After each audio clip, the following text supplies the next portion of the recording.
Ladies and gentlemen, welcome to this meeting of the Danube Institute. My name is John O'Sullivan. I'm the president of the Institute, and for those of you who are coming here for the first time, and I recognize a number of new faces in the audience, I would just say very simply that the Institute exists to promote debate and argument in Central Europe, and to act as a transmission belt between Central Europe, Western Europe and the English-speaking world on issues of conservatism, classical liberalism, democracy, and all the other matters which torment us. And I will be, and I normally say that we are conservative in culture, classical liberal in economics, Atlanticist in foreign policy, which implies, I think, at least friendliness towards religion, and that I think is true. But we haven't devoted a great deal of time to religion in our discussions over the last few years. I think this occasion is the beginning of something that is new, because I already know that in the pipeline there are other ideas, other conferences coming along that will deal in different ways with the presence of religion or its absence in the modern world, and the ways in which religion and its critics are developing new arguments and debates. So this is a new sort of event for us, but it's the beginning of a series of new events, as it's clear that popular interest in these matters is growing, and popular debate and popular controversy and real conflict. It used to be said by Irving Kristol, discussing American religion, that America was a country of Indians. He meant Indians from India, not Native Americans. America was a country of Indians governed by Swedes. That is to say, it was a country of people who believed devoutly and passionately in their religion, governed by an elite of politicians and academics and media and cultural figures who were by and large secular and indifferent to religion. That has changed in several ways recently. First of all, the number of Swedes as a percentage of the population has increased markedly. Something like 20% of Americans now describe themselves as having no religion. And secondly, the position of people who have no religion, which used to be one, I think, of indifference by and large, is increasingly one of critical hostility to religion in the public sphere. I mean, the most dramatic occasion in which this is illustrated was the vote in the Supreme Court on gay marriage. That was something which, well, for all kinds of reasons, different people take different views, but it was certainly a decision about a major institution of life that was changed by a decision of a court, and that court reflected the opinions, not certainly of the whole people, but the opinions of the Swedes at the top of society. So we can expect to see this decision having other effects, as it becomes very difficult for traditional Christians, particularly traditional Catholics in the United States, to use their arguments either deriving from their religion or merely consonant with their religion when they are entering the public sphere and debating public policy. And that's something very new in the United States. It hasn't been the case before that Christians would be, in a sense, reluctant or nervous about presenting arguments deriving from their religion in public debate, but that is becoming clear is what will happen in the future.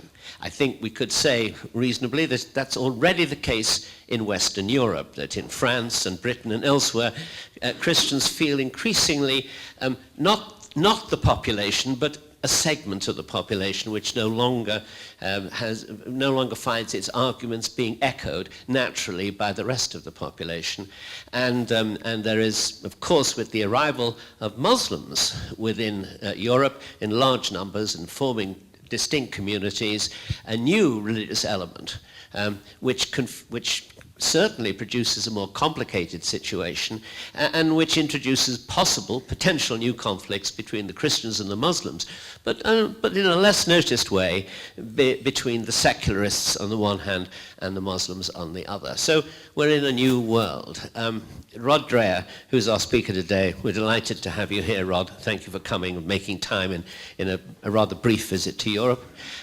Rod Dreher has emerged in the last few years as a major commentator on these and other questions from a distinct standpoint, that of an Orthodox Christian who believes that his religion is increasingly under fire and that this creates circumstances in which Christians have a choice. Do they continue to engage in the public debate in a proud way, without making many concessions to the fact of their own identity, or do they retreat into communities where they can shore up that identity by resisting the hostile influences of the modern world, or do they take a position which partakes of both these? I'm not going to say much more than that. After all, Rod, you're here to tell us what you think. You don't need an intermediary. I will simply say that you've had a great deal of influence with the book, the Benedict option we're discussing today, with an earlier book on the nature of conservatism, which I think is also within the conservative community, has had a great influence, introducing the concept of crunchy cons, which may come in later. And finally, as a senior editor of a magazine, The American Conservative, which was created only over a decade, just over a decade ago, I think, and which had a very difficult launch. It met with great hostility from the rest of the conservative community, but has since established itself as an authentic, serious, and principled voice of a new kind of conservatism, which is not our principal topic today, but which may come in question time. So let me begin by saying that we'll have two commentators. You have the details. I'll introduce them later, each of them later, but let me just ask Rod to begin the discussion. Thank you so much, John and Melissa and the Danube Institute, for your hospitality, and thank you all so much for coming. It is, for me, very surprising, continues to be surprising, the reception this book has had in Europe, in continental Europe. I wrote it as an American religious conservative for American religious conservatives, most of whom don't have a clear understanding of the Rubicon on whose banks we are as religious conservatives. And so I wrote the book in a really prophetic mode to try to shake my fellow American Christians out of this torpor that we're in. But the book has been a small hit in Europe among Catholics and other Christians because I believe they are living already the future that is going to become our future in the United States, the future of what the French call laïcité.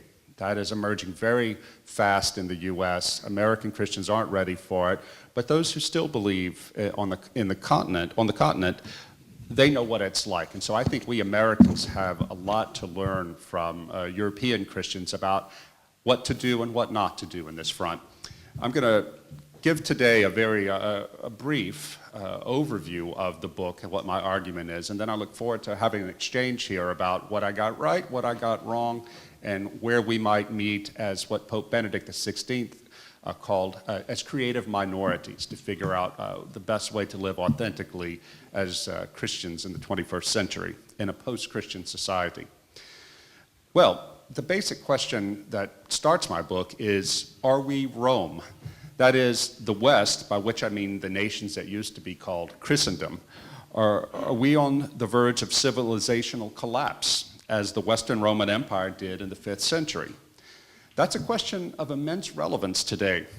The most important political book in the United States at the moment is called Why Liberalism Failed by University of Notre Dame political theorist Patrick Deneen. In the book, Deneen argues that liberalism, the political and economic settlement under which we have been living more or less since the 19th century, is destroying itself. It is doing so not because it has failed to achieve its ultimate goal, but paradoxically, because it has done very well at it. In Deneen's telling, a basic purpose of liberalism is to liberate the individual from all unchosen obligations. Its ultimate goal is to secure for the choosing individual the right to self-definition and autonomy. The anthropology of liberalism assumes no teleology. In the classical view, liberty is the freedom to live virtuously. But in the modern view, liberty is the right to define yourself as you choose. As the US Supreme Court Justice Anthony Kennedy infamously put it in 1992, at the heart of liberty is the right to define one's own concept of existence, of meaning, of the universe, and of the mystery of human life. Unquote. The late Justice Antonin Scalia derided that as the sweet mystery of life passage.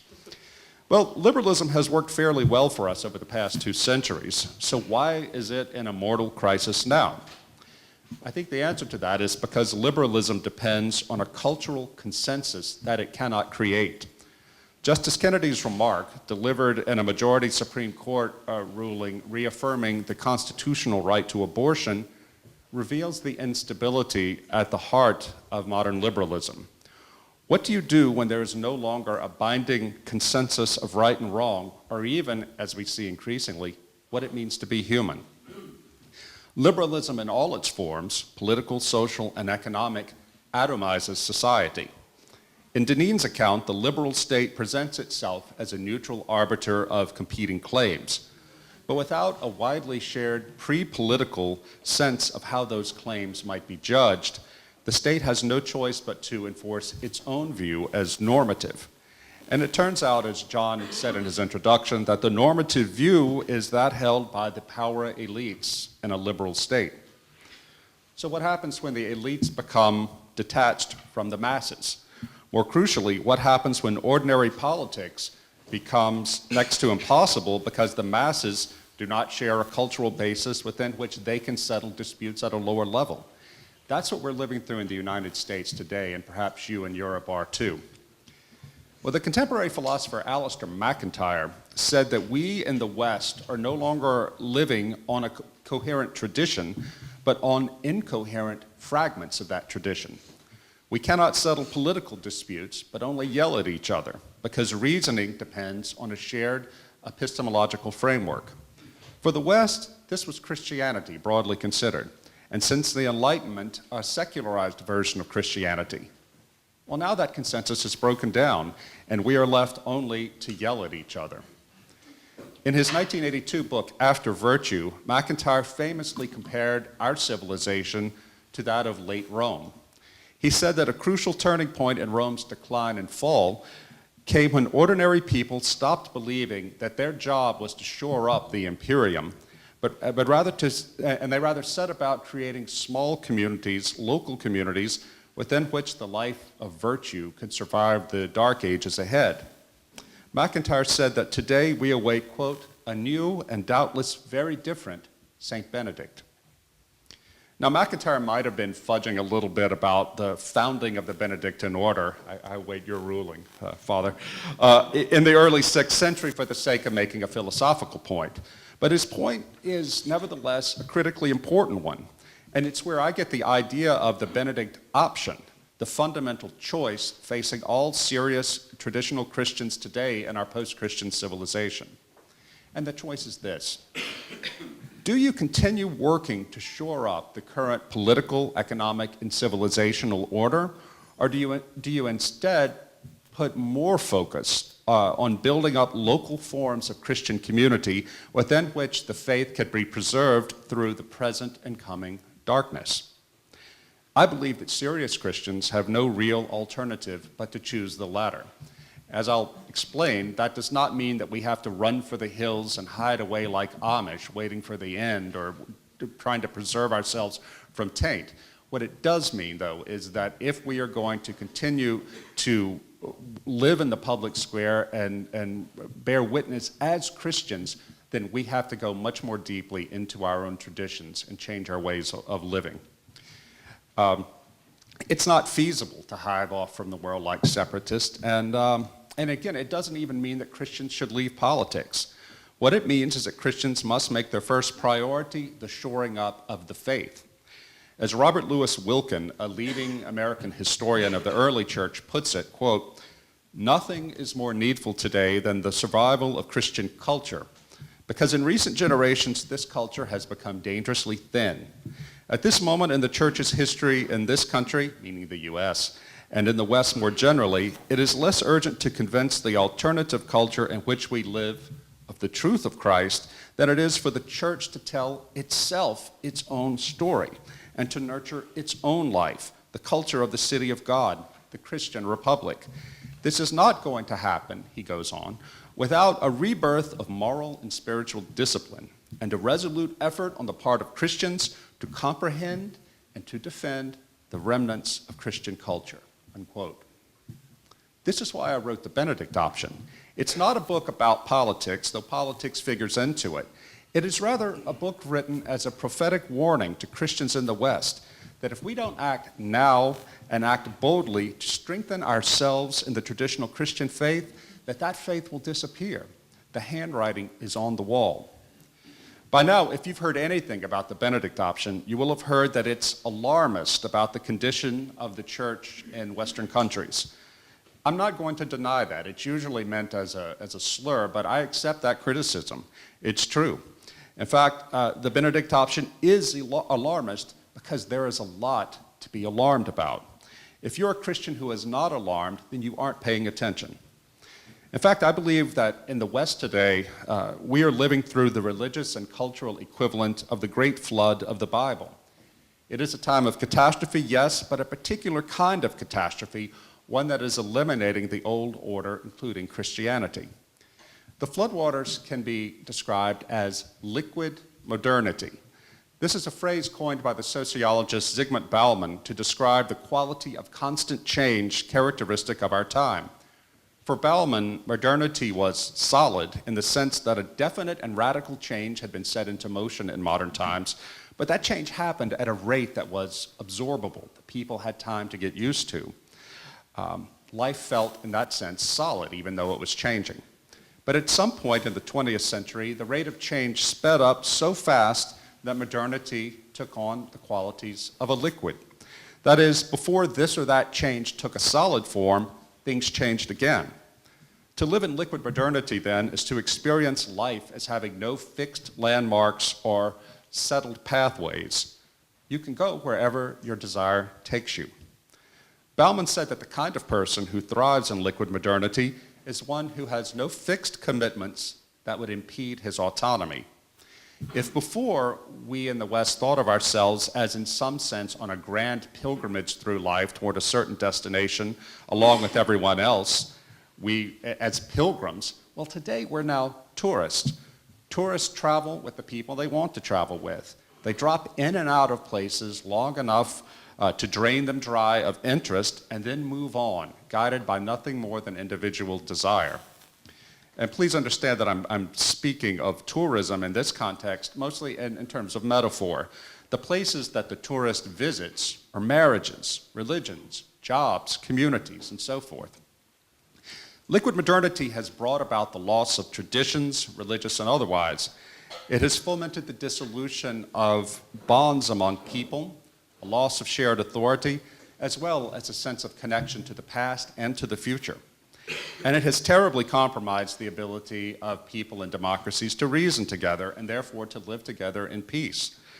People have come to see truth as whatever feels true for them. This is what Alistair McIntyre calls emotivism. You can't argue with someone's feelings. And if you can't argue with someone's feelings, then how can you settle disputes? You can't, except through the raw exercise of power. The experience of rapid fragmentation that the United States is going through now did not start with Donald Trump, nor did it start with the 1960s, which is the usual conservative narrative. It has been underway for a very long time, though I would say it reached a certain critical mass in the 60s, one that has continued to build. The question facing Christians in many Western countries today is whether or not it is more important to be a quote-unquote good citizen or to be a faithful Christian. Here's an example of what I mean. I saw this week in the papers that Rowan Williams, the former Archbishop of Canterbury, is publicly opposing a law that would allow Catholics to open more faith schools in the UK. He said that this law would be bad for, quote, social cohesion. I think that's pathetic. Here's a man who once presided over a state church and who once said that Britons should get used to the fact that Sharia is inevitable in the UK. So with Christianity flat on its back in his country, he opposes a small effort by Catholics to expand their footprint because it's bad for social cohesion, whatever that is. This is a Christian leader who cannot read the signs of the times. This is a man who believes it is more important to maintain the imperium, to use MacIntyre's phrase, than to save his own religion. Rowan Williams wants to play nice, but the days of playing nice are long past. The fact is, we do live in a post-Christian civilization in the sense that our civilization no longer understands itself by the biblical narrative. That would be challenging enough to the Christian church if the church were in good shape internally. But the church in the West, not the global South, not Africa and other countries, but the West is in terrible shape. And our inability to recognize this and to face the facts squarely only makes it worse. The churches are in a state of rapid decline, both in terms of quantity and of quality. By quantity, I mean the number of people who claim to be Christian. As we all know, in Europe, the Christian faith is flat on its back in both the Protestant and Catholic countries. As a matter of fact, Pope Benedict XVI, who I like to think of as the second Benedict of the Benedict option, likened Europe's spiritual crisis to, yes, the fall of the Roman Empire. In the US, we long thought that we were an exception to this trend, but that's no longer the case. The bottom has fallen out with the millennial generation. A couple of years ago, two of the leading sociologists of religion, surveying the most recent social science data, concluded that America has, at long last, joined Europe on the steep downward slide to unbelief. By quality, I'm talking about the nature of Christian belief. I draw the bulk of my diagnosis in the book from the research of University of Notre Dame sociologist Christian Smith. He's probably the top sociologist of religion working in the US now. He and his colleagues have found overwhelmingly that the de facto religion of American young people is what he calls moralistic therapeutic deism. It's a shallow, feel-good form of Christianity that has nothing to do with historical, biblical Christian faith, though it uses the same concepts and same language. MTD tells us that God exists and he wants us to be nice and he wants us to be happy. We don't have to consult him unless we need something. Good people go to heaven, and except for Hitler, pretty much everybody is good. Seriously, that's it. And that's the de facto religion of Christians in North America. Smith and his team have found that the majority of young Christian adults deny that their moral beliefs are grounded in the Bible or in traditional church authority. This isn't all Americans. These are Christians specifically. For them, truth is what feels right to them as autonomous choosing individuals. Well, that's emotivism, and a faith that is grounded in nothing other than emotivism cannot survive and will not survive. I gave a talk about the Benedict option at a conservative Protestant university in the Midwest last year, and I talked about the importance of disciplines in the Christian life, using Benedictine monks as an example. But I said we need to all live in a more disciplined way as Christians. A young woman at the Q&A at the end stood up, an undergraduate, and said, "I don't understand what you mean by disciplines. Why isn't it enough to just love Jesus with all our heart the way we were taught growing up? Why isn't that sufficient?" I talked about how that love, that encounter with Christ and that sense of love that comes from that has to be grounded in something concrete or it won't survive. And she had no idea what I meant by that. After the Q&A, a professor at the university said that the way that young woman, again, a faithful Christian, as all of those kids were, the way that young woman described the faith is the way that 99% of these young people think of Christianity. He said that works while they're in the bubble of this evangelical college, but as soon as they go out into the real world and someone tells them that their faith is mean, they collapse because their faith has been built on nothing but emotion. Note well that we older Christians in the United States absolutely cannot blame young people for what they believe and don't believe. As Christian Smith, the sociologist, points out, these young people were formed intellectually, socially, and intellectually, morally, and spiritually by moralistic therapeutic deists. I'm 51 years old. I was raised in the 1970s in a small southern town where everybody was a Christian just by virtue of having been born there. It was like Kierkegaard's Copenhagen.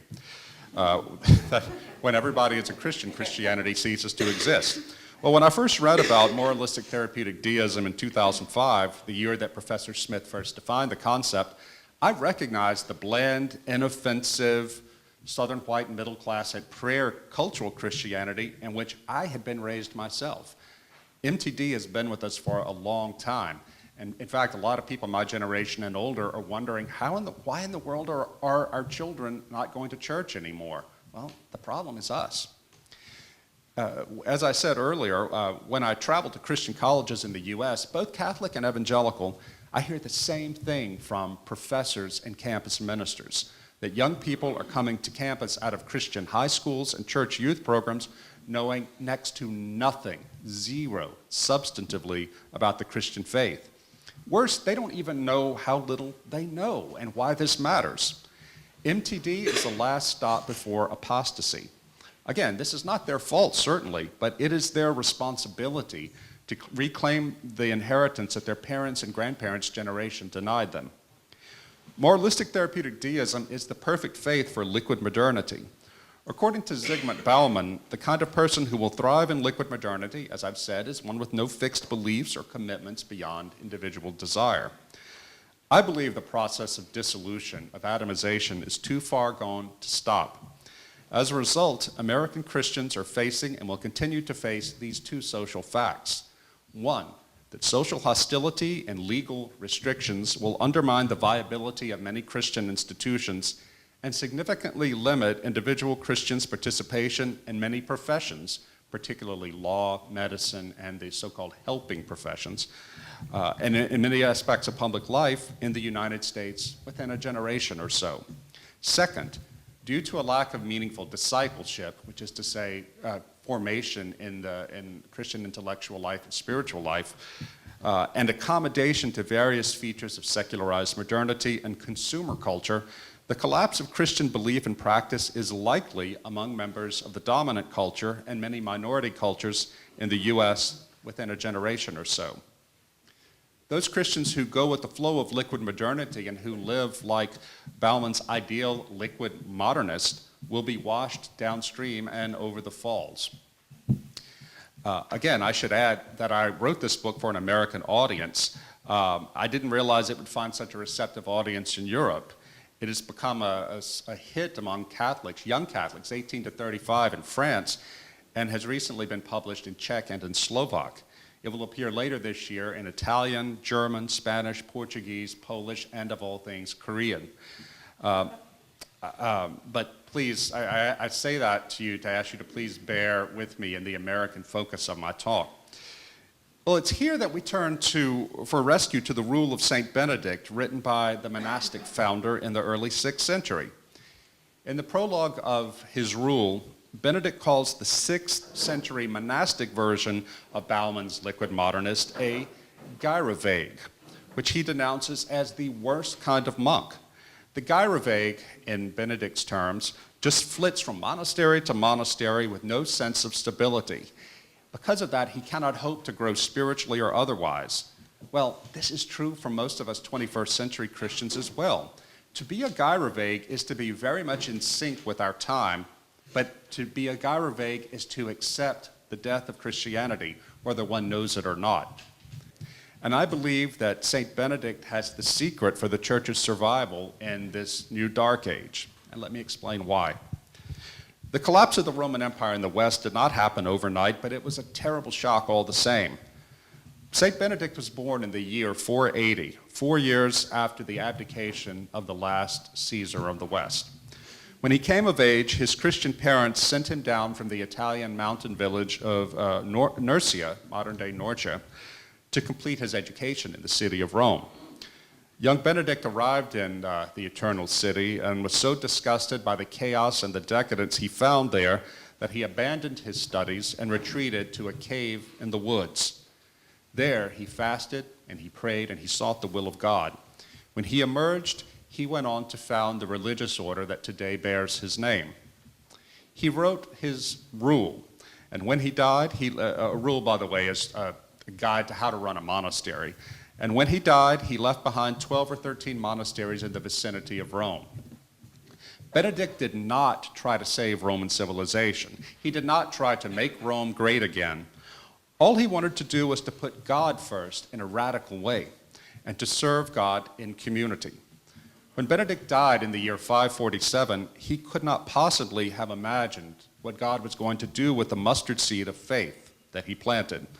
Over the next few centuries, Benedictine monasticism spread like wildfire across Western Europe of the so-called Dark Ages. Slowly, almost imperceptibly, the monks changed the West by building monasteries that served as sanctuaries of light, of peace, of stability, and learning. Simply by being faithful to and disciplined in their calling and sharing the fruits of their prayer and work with those outside the monastery, they laid the groundwork for the rebirth of civilization. Well, 2 years ago, I spent a week at the Benedictine monastery in Norcia, as St. Benedict's hometown is called today, praying with the monks there, eating with them, and interviewing them about their way of life. From those conversations and from studying the rule, I discerned a number of ways we Christians who live in the world, we Catholics, Protestants, and Eastern Orthodox Christians, can adapt monastic insights to our way of life in the world to strengthen ourselves as believers. These involve a mixture of prayer, contemplation, scripture study, asceticism, work, and building local community. I don't have time this morning to discuss all of these in depth, but I will say that the ultimate goal of all of it is to bring us closer individually and in community to a transformative union with God. The Benedict option is not the gospel, nor is it a Pelagian strategy for earning merit. We can do nothing without the freely given grace of God. But there are things we can do and we must do to keep ourselves as Christians receptive to that grace. There are things we can do to practice the presence of God. For the Benedictine monks, religion is not part of life, it is a way of life, and it has to be the same thing for we who live outside the monasteries. The Benedict option is a way of structuring our lives to keep the reality of God always before us. It's a kind of spiritual training through which our hearts and minds are formed by the Holy Spirit. I wrote this Benedict option for all small o Orthodox Christians. Well, what do I mean by small o Orthodox? I mean that all Christians, again, Catholics, Protestants, and Eastern Orthodox, who believe that there is an unseen order surrounding us and embracing us. That order is revealed to us in the person of Jesus Christ, but also through Scripture, through the Church, and indeed, in some mysterious sense, through all things. Christians are intended to conform our lives to this order. In his new book titled God is Not Nice, the German Catholic theologian Ulrich Lehner says that the major decision in everyone's life is whether or not we approach the world as if there is an inherent objective order that we can know and we can relate to, or that the world outside ourselves is meaningless except for the meaning we attach to it. Small o Orthodox Christians believe truth is objective and that religious faith is a means by which we order our lives to that truth, which for Christians, again, is complete in Jesus Christ. By contrast, modernist Christians, Catholics, Protestants, and Eastern Orthodox believe that religious truth can be changed. It's infinitely malleable to suit our felt needs in a certain time and place. That kind of Christianity, and you can find it in every confession today, is a house built on shifting sand, and it will not survive this time of testing and liquid modernity. The Reformed theologian Hans Boersma says that our modern condition makes it hard to perceive unseen order. We are not just called to trust in Christ for eternal salvation, but we are called to participate rather in God's existence, and to do that in part by recognizing that He is everywhere and fills all things. The world, on the traditional view, is not dead matter, but a sacrament, signs through which God mysteriously reveals himself to us. This was the view of the church fathers of the first centuries of Christianity, and this was the view that was universal in Christendom until the 14th century. One of the monks of Norcia said to me that we have to order our lives so that we Christians are icons through which the radiance of God can shine. One of the particular Benedictine virtues worth mentioning here is stability. Each monk of the order, when he makes his final profession, vows to stay in that monastery until the day he dies, barring some unforeseen circumstance. This is called a vow of stability. It made an enormous difference in the world of the early Benedictines. As I've said, the time after the fall of the Roman Empire was a time of massive chaos. The Benedictine vow of stability made themselves and their monasteries into still points in a fast-turning world. The vow of stability was central to the Benedictine order's civilization-transforming work in the early Middle Ages. When the monks would build a monastery, say barbarians would come in and slaughter the monks, well, the mother house would just send more monks. Eventually, the peasants around there came to understand that the monks would not abandon them. They would settle near the monasteries because they knew those monasteries as a place of order, of stability, of peace, and indeed of love. Well, if we adapt some form of stability in our own lives in the 21st century world, we will not only be powerfully countercultural, but I believe that we will draw refugees from the world of chaos and pain and instability to ourselves. That point cannot be made strongly enough, that St. Benedict did not set out to save civilization. Rather, he only wanted to serve God with all his heart, soul, and mind, and to do it in community. Everything else followed from that. Anybody who thinks the Benedict option is a plan to take back America for Christ, as you often hear among certain evangelicals, or any such thing like that, they should set that notion aside. This is rather about saving the church. You can think of it like this. In America, we have this idea of culture war. Well, in the culture war, the church has lost decisively. We have been isolated, in a way of speaking, on Dunkirk Beach. We have three choices. We can launch a frontal attack on the enemy and be annihilated, or we can sit still and mind our own business and hope that the enemy leaves us alone and be annihilated. Or we can climb aboard that little flotilla awaiting us in the Channel and cross over to England. There, within relative safety, we can spiritually regroup and retrain and get ready to rejoin the battle when the opportunity presents itself in the far future. When the British Army retreated from Dunkirk, it was not to leave the war. That was not even a possibility, but rather it was to rebuild their ranks for the long and difficult struggle ahead. And that is how it has to be with us Christians. To be perfectly clear, this is not a head-for-the-hills separatist strategy. We have to stay involved with the world in the public square, including within politics, if we're going to be faithful to our commission.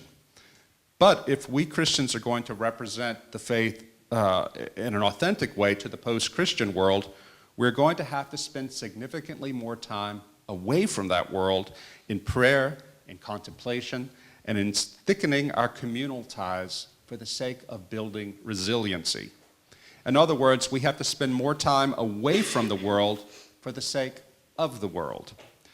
To use another analogy, a biblical analogy, we know from the Hebrew Bible, the book of Jeremiah, that God told the Hebrews brought into slavery in Babylon that they are to settle there and pray for the peace and prosperity of the city and work for the common good because God has called them there for his purpose. But we also know from the book of Daniel in the Hebrew Bible that the Hebrews who were living there in Babylon did not conform to the Babylonian gods. They did whatever it was necessary to maintain their own distinct religion, even as they lived in and assimilated partly to Babylonian culture. I think that's a good model for us, the model of exile, because Christians are in exile in this civilization. Well, the Benedict option has attracted the attention of some rather high figures in the Vatican. Last autumn, the Jesuit father Antonio Spadaro, a close advisor to Pope Francis, denounced the Benedict option as a, quote, Masada complex. Father Spadaro condemned alarmists like me who, in his view, are spreading worries that, quote, have no basis in reality. The Benedict option, he said, is contrary to Pope Francis's vision of engagement with the world. The church is not a fortress, he said, but rather, in Francis's phrase, a field hospital. Well, I agree that the church is a field hospital, but what kind of doctors and nurses will staff this field hospital? We Christians today are not ready to do so. We cannot share with the world what we don't have. In our present state, it would be like going out into a field hospital with no medical training, armed with nothing but a sack full of opioid pills to take away the pain without doing the work of true healing. An Eastern Orthodox priest friend of mine also says the church is a field hospital. He says a lot of people today come in the post-Christian world come to the church complaining of pain, but they only want a pill to make the hurting stop. What they really need is surgery and therapy for the sake of true deep healing. Sometimes it's got to hurt for a while in order to get truly better. Suffering is part of the dynamic. This is true spiritual medicine. Pope Francis and his allies seem oblivious to the true crisis of the Catholic faith in the West. Let me share some insights with you from the work of Christian Smith. In 2011, Professor Smith published a book called Lost in Transition, The Dark Side of Emerging Adulthood. It's about the moral lives of 18 to 23-year-old Americans. It makes for some very depressing reading. And again, we're talking sociology, not religion specifically. Among his findings, 60% of this group say morality is entirely a personal choice. They make no appeal to religion, tradition, or philosophy as an external guide to inform that choice. Most of these are not strict moral relativists, but they can't explain or justify their beliefs. Their beliefs are not anchored in anything. An astonishing 61% of this group have no moral problem at all with materialism and consumerism. An added 30% express some qualms, but figured this is not important enough to worry about. In this view, say Christian Smith and his team, all that society is, apparently, is a collection of autonomous individuals out to enjoy life. And again, this is not their fault necessarily. These young people were failed by parents, churches, schools, and other institutions that have offered them nothing but platitudes. This is a massive institutional failure in the West. Adults like to tell themselves, people my generation like to tell ourselves that the kids are okay, that they're nice, they're hardworking, they're committed to social justice, and so forth. It's just not true. And we older Americans are just as bad. It's not that we have something good and useful to teach the young, but are failing to communicate it. We, in many cases, are just as lost in consumerism, materialism, and hedonism as they are. Smith is talking about all Americans, but things are as bad or worse with Catholics in particular. In 2014, Smith and his team, and Smith is a Catholic, by the way, published a book focusing exclusively on the U.S. Catholic Church. It makes for extremely grim reading. For most young Catholics, their faith, the faith they profess, does not set them apart at all from the secular world. They have been almost entirely assimilated to modern culture. Most do not accept the Catholic Church as their authoritative teacher and don't consider the church to be necessary, the institutional church, for their spiritual life at all. Young people raised in liberal Catholic homes are abandoning the faith in catastrophic numbers. It looks somewhat better for those raised in traditionally Catholic homes, but their picture is still pretty dire. So when Catholics look and think like the rest of the post-Christian world, what does Father Spadaro think that they have to share with the world? I wrote the Benedict option for Catholics and other Christians who prefer to see the world as it really is, not through the gauzy haze of the failed sentimentality of 1970s Catholicism. Contrary to Father Spadaro's diagnosis, the problem is not that Catholics are not enough in the world. The problem is that the world is too much in Catholics. Catholic leaders who are trying to turn the Catholic Church into a Romanized version of mainline Protestantism are not helping to turn the tide of liquid modernity, but rather are channeling it right into the heart of the Church. They are not the future. So what does a Benedict option have to do with Christianity in Europe? As we all know, as bad as things are in America today, they are much, much worse for Christians in Europe. And yet, I found real signs of hope right here in Europe. In my book, I write about the Tipiloschi, a community of lay Catholic families living in San Benedetto del Tronto, a small city on the Adriatic. They are ordinary Catholics who are very orthodox in their faith, but they aren't angry about it. They're guided by the cheerful spirit of the English Catholic G.K. Chesterton. They started their own school for their children, and they call it the Scuola G.K. Chesterton. They want to teach their kids, they teach their kids as part of a movement called classical Christian education, in which part of it is to reintroduce young people to the great books and the great works of the Western tradition, going all the way back to the Greco-Roman period to modern times. My 14-year-old son, Lucas, is in a school like this in the U.S. where my wife teaches, and he doesn't even like to read, but he told me that his favorite books are the Iliad and the Odyssey. That, to me, is so striking. I'm the product of public education in the U.S. I only read the Iliad and the Odyssey when I was helping my kids study it for their high school, their classical Christian school. This is a work, these classical Christian schools, like the Scuola G.K. Chesterton and others like it in America, it's a work of cultural recovery.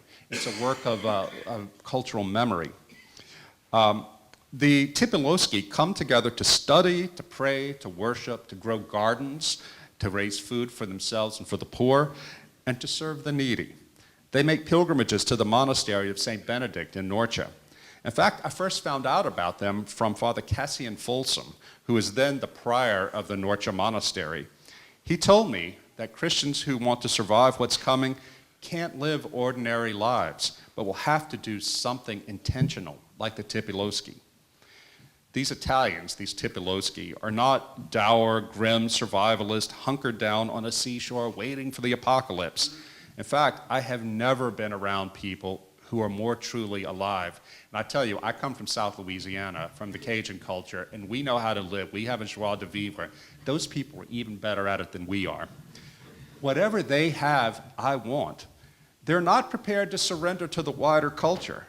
And they're not willing to sit around waiting for the institutional Catholic Church to get itself sorted before taking action to save their faith and the faith of their children. In France, the Benedict option has become a sensation among Catholics of the millennial generation. In speaking appearances in Paris and elsewhere, I've been truly surprised and truly gratified by the reaction I get from these young Catholic adults. They have the same light in their eyes as a Tipiloschi. I kept noticing a difference between the French Catholics of my generation and earlier and the millennial Catholics. These older Catholics look very tentative and anxious.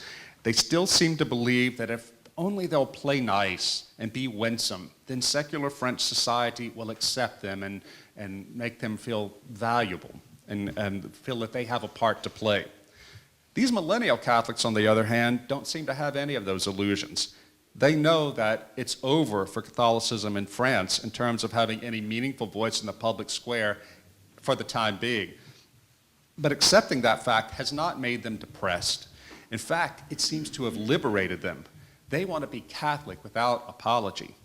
They have been raised under laicite and under what Pope Benedict XVI called the dictatorship of relativism. And they want to breathe free. They find that freedom in faithful Orthodox Catholicism. On a recent trip to France, I met several young people who are trying out different ways of living their faith in small communities. They feel they have nothing to lose, and there's a certain joy and confidence that comes in having nothing left to lose. In a real way, the young Catholics of France and Italy that I've met are much more realistic than their American counterparts. In the US, we Christians still have the view that we're important to public life in a real way. Many of us, especially my evangelical Christian brothers and sisters, believe that amassing political power is the way to protect ourselves. It's a potentially fatal illusion. I perfectly understand why many Christians voted for Donald Trump as a way to protect themselves from the militantly liberal Hillary Clinton. But whatever else he is, Donald Trump is not the solution. If Christians think he is, then they will delay making the preparations they need to make to endure the long siege ahead. Those preparations include drawing on an idea I took from one of the leading anti-communist dissidents of his time, the Czech mathematician Václav Benda. Benda realized that Christians and others who opposed the regime were politically powerless. He urged the creation of what he called a parallel polis. It would be a society existing alongside official Czech society, but a society that would preserve true values, Christian and humanist, through the long night of communist dictatorship.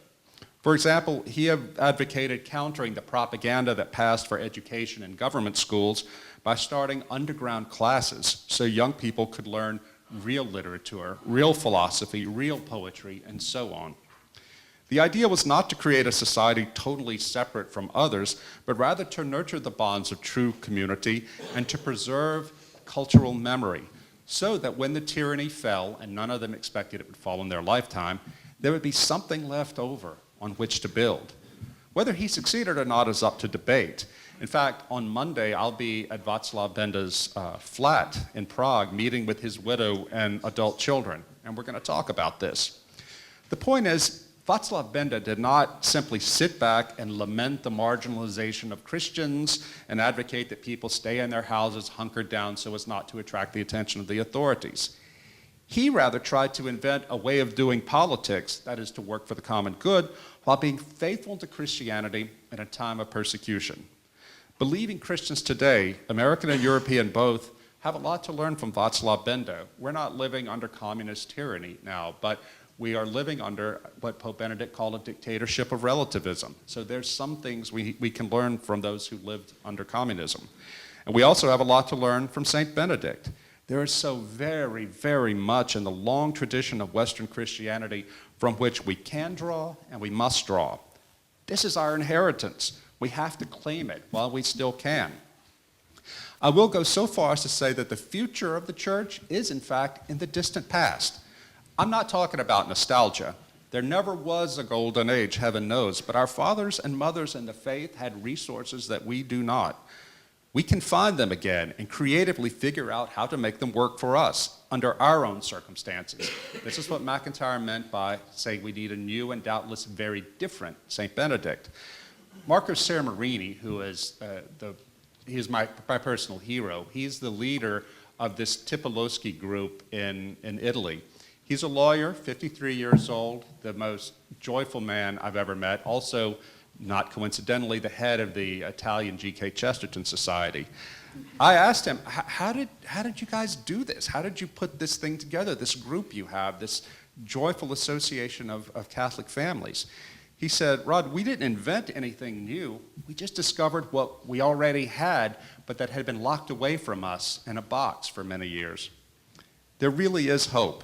Last autumn in Paris, I had coffee with a leading French philosopher, someone whose name you would all recognize. He's a brilliant man who is deeply depressed about the future of his country and Western civilization. We started our conversation by talking about our mutual admiration for the work of the novelist Michel Houellebecq. Houellebecq is not a religious man, of course, but he's really one of the few novelists at his level who's writing about the death of God and what it means to live in a completely secularized culture. And I think he's prophetic, Houellebecq. And so did my interlocutor, who is not a man of faith. He's totally secular. So I asked the philosopher where he found hope. He looked at me and he sighed and said, I have no hope. I told him, my hope is in Jesus Christ. But please don't think I'm saying that in a sentimental way, like a TV evangelist. I explained that I had lost my faith as well as a teenager, and then on my first trip to Europe, I wandered into the Cathedral of Chartres in France. There was nothing in my experience growing up in small-town America in the late 20th century that prepared me for the spiritual grandeur of the Cathedral of Chartres. I was overwhelmed by awe. When I walked out of that church, I was with a tour group. I didn't convert again to Christianity, but I was on a search after that. I knew somehow that there was something beyond myself, and I wanted to be in touch with the same God that inspired the anonymous men who built that cathedral. It eventually, 7 years later, I eventually formally converted and became a Catholic. But it started there in Chartres with the experience of wonder. It's an experience that can be there for anybody if they have eyes to see. And I told the philosopher there in Paris last fall, I said, you know, I believe that Christians have to be hopeful, not optimistic. Optimism is not the same thing as hope. Real Christian hope says that whatever we have to suffer, as long as we do it inspired by and for the sake of Jesus Christ, then it matters. There's something beyond this world that can guide us and help us to act in this world with confidence, even if it means suffering unto death. Well, the philosopher looked at me and said, well, that's fine for you Americans, but here in France, we have decided that this world is all that exists. There's nothing else. When you die, you're dead. Well, that philosopher is a good man, but he has resigned himself and his civilization, I think, to death. I believe that André Malraux was onto something when he said, the 21st century will be religious or it will not be at all. I would refine that statement to say this. In Europe, the 21st century must be Christian or Europe will not be at all. And to paraphrase T.S. Eliot, if you will not have Christ, then you had better pay your respects to Muhammad. I suggest to my Hungarian friends to look to the south, to Norcia in central Italy, for a bright sign of hope, to the Benedictine monks who are at the heart of my book, The Benedict Option. In August 2016, a devastating earthquake shook the region around Norcia. When the quake hit in the middle of the night, the Benedictine monks were awake to pray matins, and they fled the monastery for the safety of the open-air piazza. Father Cassian Folsom, the prior, later reflected that the earthquake symbolized, in his eyes, the crumbling of the West Christian culture, but that there was a second hopeful symbol that night. He wrote, the second symbol is the gathering of the people around the statue of St. Benedict in the piazza in order to pray. That's the only way to rebuild, unquote. Well, the Tremors left the Basilica Church too structurally unstable for worship and most of the monastery uninhabitable. The brothers evacuated the town and moved to their land up on the mountainside just outside the walls of Norcia. They pitched tents in the ruins of an older monastery and continued their prayer life, interrupted only by visits to town to minister to its people. The monks received distinguished visitors in their exile, including Italy's then Prime Minister Matteo Renzi and Cardinal Robert Sarah, who heads the Vatican's liturgical office. Cardinal Sarah blessed the monks' temporary quarters in their tents, celebrated Mass with them, and told them that their tent monastery reminds me of Bethlehem, where it all began. I am certain that the future of the church is in the monasteries, said the cardinal, because where prayer is, there is the future. Well, 5 days later, more earthquakes shook Norcia. The cross atop the basilica's facade toppled to the ground. And then, early in the morning of Sunday, October 30th, the strongest earthquake to hit Italy in 30 years struck its epicenter just north of the town. The 14th century Basilica of St. Benedict, the patron saint of Europe, fell violently to the ground. Only its facade remained. Not a single church in Norcia remained standing. With dust still rising from the rubble, Father Basil, one of the monks, knelt on the stones of the piazza, facing the ruined basilica and accompanied by nuns and a few elderly people of the village, including someone in a wheelchair. There's video of this. They prayed. Later amateur video posted to YouTube showed Father Basil, Father Benedict, one of the monks, and Father Martin, another, running through the streets of the rubble-strewn town looking for the dying who needed last rites. But by the grace of God, there were none. Everybody survived in Norcia. Back in America, Father Richard Cipolla, a Catholic priest in Connecticut and an old friend of Father Benedict's, emailed the sub-prior when he heard the news of the latest quake. Is there damage? What's going on? Father Cipolla wrote. Yes, damage, much worse, Father Benedict replied, but we're okay. Much to tell you, but just pray. I'm well, and God continues to purify us and to bring very good things. This is a man who had just seen everything in his life destroyed, but he kept his Christian hope, told him to look for the good and look for opportunities to grow in love and faith amid this. Well, the next morning, as the sun rose over Norcia, Father Benedict sent a message. Father Benedict is now the prior, to the monastery's friends all over the world. He said that no one in Norcia had lost their lives in the quake because they had heeded the warnings from the earlier tremors and left town.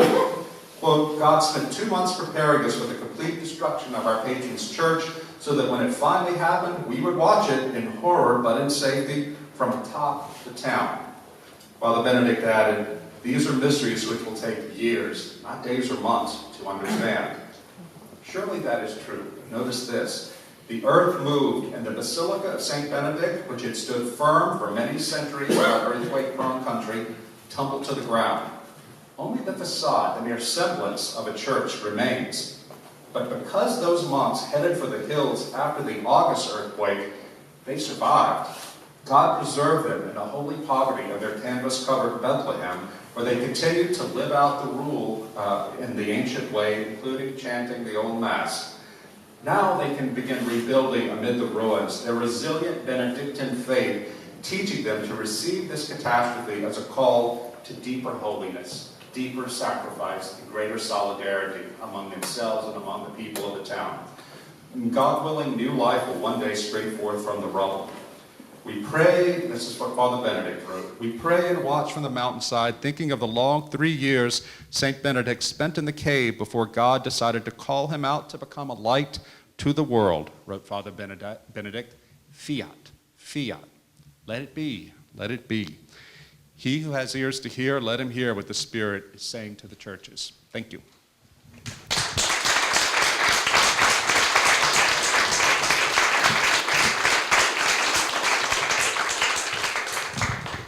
Thank you, Rod.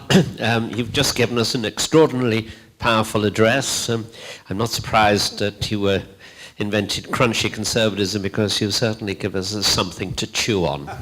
And now I will go very quickly to our two distinguished respondents. First of all, invite Michael Sadai. His full description is in your program, but he is the organizer of a blog called Catholic Answers, and I'll invite him to address the talk that we've just heard and to make any comments he wishes. Michael.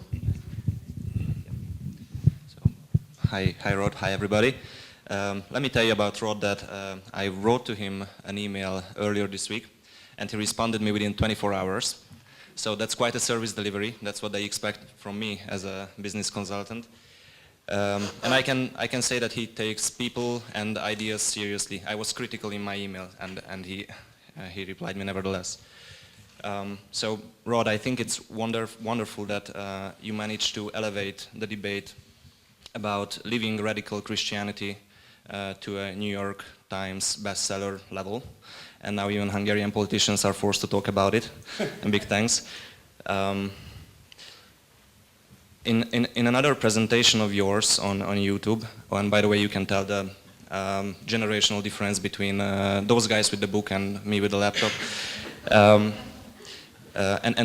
So continue your reach even on the new media, YouTube and others, because you can reach many more people than just with your book. That's important to do also. So you state that you don't think you said anything original about Christianity in your book. You basically stated how Christianity has been lived over the centuries in an authentic fashion. And that's the humility of C.S. Lewis. You just repackaged it, you gave it a good name, and now everybody's talking about it. Good marketing. And I love your comments about Father Spadaro, fully deserved. So this brings me to my point. You say that the point of, a question to you, so you say that the point of Benedict option is to save the church, not save the world. And you say that there are an increasing number of young and enthusiastic Catholics who are not interested in moralistic, therapeutic deism. And you rightly say that we have to remain within the context of the institutional church, right? So how do we do that today that, as you say, even the church was infiltrated by liberalism and this MTD? And even priests and even bishops are channeling to Catholic and Christian communities these ideas, and they just bring imbalance. So within the context of the institutional church, how do we deal with destructive actors from the hierarchy? That's my question. Well, thank you for that question. I remember back around the year 2000, and I was living in New York City, working for the New York Post, and was very involved in my church. my Catholic church, and I would sit around at dinner or in the pub with my Catholic friends, all of us conservatives, and we complained endlessly about the bishops, and about the institutional church. Why won't they preach anything substantive? Why are they this? Why are they that, etc.? Once a Catholic priest friend of ours said, guys, everything you say is true about the institutional church. But here's the difference. You have so many gifts today that you can take to teach your own children and teach yourselves what the Catholic faith really is. He said, my parents in the 1970s could see what was happening, and they took it on themselves to teach my sister and me about what the Catholic faith really was, not to rely on the parish. You have so many more opportunities to do this than my parents did. He said you could go on Amazon.com and have sent to you in a few days a library that Aquinas could only have dreamed of. He said you have to take the initiative and be creative here. You have the catechism and on and on and on. And we said, well, I guess he's right. And then we turned right back to complaining about the bishops. My point is that Marco Samarini, the Tipilowski, and other Catholics I'm meeting, they show how it can be done. Pope Benedict said that Christians in post-Christian Europe have to be creative minorities and learn how to live out the faith amid the collapse. And that collapse also, as you've indicated, includes many people in the church who seem more interested in preaching the gospel of what's happening now than the gospel of tradition.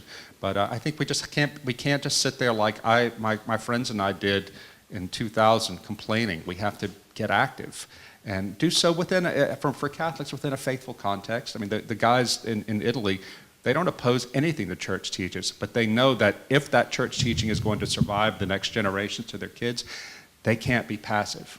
And they've affiliated, by the way, in a non-official way with the Benedictine monastery at Norcia.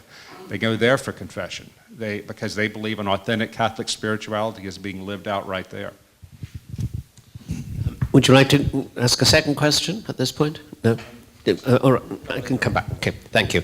Let me turn now to Professor Gregor Barkosz, the philosopher, who holds the chair of philosophy at the Sapienza College of Theology of Religious Orders, and invite him to respond. Well, I have to confess that at this point I don't have a critical question. Perhaps I should read the book once again. But I thank you for the invitation, Mr. President, and thank you for everybody for showing up. Let me start this little reflection with two personal stories. Two things happened to me just the other day, both in Budapest. Two personal encounters, you can say. A week ago or so, I went to see Hamlet. And as you know, in the first part of the play, there's a scene when Hamlet, his friends are taking an oath. And it's a very serious oath. And Hamlet says, "On my sword."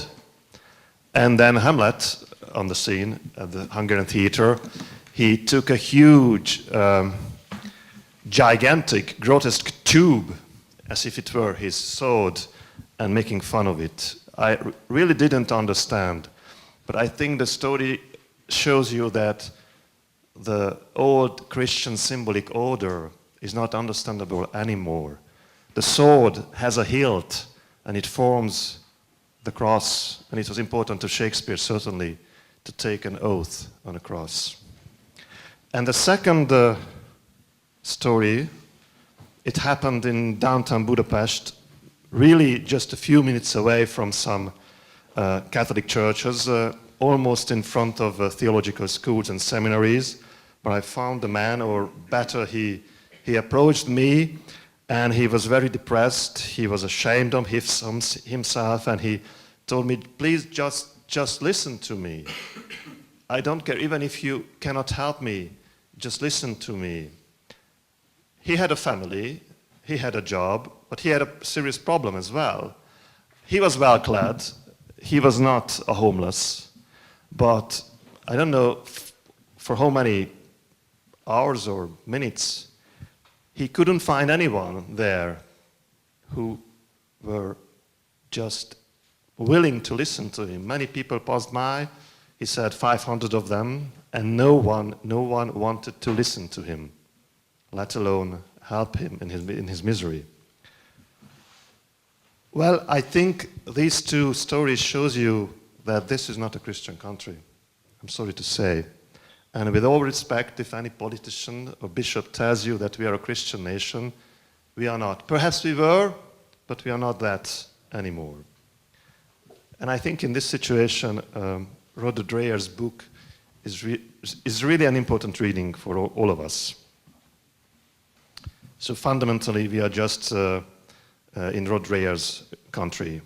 Christianity is on the decline, in danger of losing itself, and on the way also losing the society. So why it is a good reading? I think first of all its authenticity comes to my mind. So he's not preaching, as we say in Hungarian, preaching water while drinking wine. It's personally authentic as far as I can gather from the book. The book is partly a confession of his own journey. He also referred to this journey right now in front of us. He tells you about his own discoveries, his own sins as well, his blindness, and his weaknesses. And I think he also approached authentic people, authentic witnesses, the Tipilowski and others, and the Benedictine monks of Noce, and Christians from the US and Italy. And the book is also reliable. I think it's a very sound book. Its speculative, theological, philosophical background is sound as far as I can tell you. I don't go into the detail now. And he uses a lot of background information, and I think he's able to weave that into a convincing argument. Thirdly, his style is direct, mostly enjoyable, easily understandable reading. After all, he's a journalist. But I think of the better kind. And there is a better kind? Well, I mean by that so the background, the argument is not overtly simplified, neither is obtrusive. The following point is, of course, as you already know, he's an American conservative Christian. American, I think that's good for us Hungarians to hear someone from America, because the American influence. I'm thinking of the American popular culture, basically. So, just to name Hollywood and the commercial TV series, I think it's really been huge in Hungary lately. So it's important to listen to someone from that context. He's a conservative, a thinker, a thinking one, so not just a blind conservative. He tells you about his own conversion within conservatism to a different kind of conservatism. And he's trying to find new ways for realizing old, let me say, eternal values. And he's also Christian, and to many of us, I hope, a fellow Christian, and I think he's very serious about his own commitment, so it shows you that he's authentic. And he also sees the possibility of conflict between being a conservative and a Christian, and he thematizes it in the book. Well, I think the book is a very practical one. I would say it's theology at its best, because theology originally was not an academic discipline, nor was it philosophy, but they became that. But theology and philosophy originally were good ideas, good thinking as guides for better action.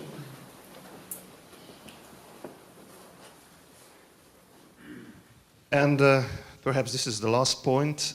in spite of its being a critique of modern culture, the Benedict option offers you a very positive look at our time. It's full of insight, full of humility, realism and wit, and most importantly, full of personal faith. And it is a book that can give you hope. And it's full of proactivity. If you don't do it, who will? Let me close this introduction with some personal details again. Just lately, two alumni of our Benedictine colleges approached me, two men. Both of them love the Benedictine heritage, what they got from our schools. Both of them are faithful Christians. They realize what they got from us, from our education. And both said to me, it was amusing, can you believe that? Father, you Benedictines are not from the mainstream. I think they meant that we are not of the mainstream of Catholic Christianity in Hungary.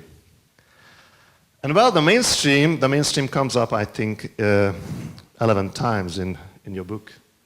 This expression in different applications. But let me just quote one from page 141, chapter 6. And I think it's really a quotation not from you, but from Sarah Mini, your friend in Italy. The main thing is not to go with the mainstream. Then seek God. And after that, look for others who are also serious about seeking God and join them. End quote. As I said, actually, I was quite happy with the two friends and their remarks that I and my community were not of the mainstream of Hungarian Catholic Church. And Rod Dreher's book confirmed that we Benedictines nevertheless connected to the right kind of source. You might not be the mainstream, but you may be still connected to the right kind of source. Precisely because I share this source with him, I could hardly find anything which would count as a word of criticism right now, or serious question about the book. And this is one more reason to advise you that you read this book with great attention. It can reconnect you to your most important source, or if you're not a believer, it can give you an intimation what it means to have such a source. Thank you for your attention.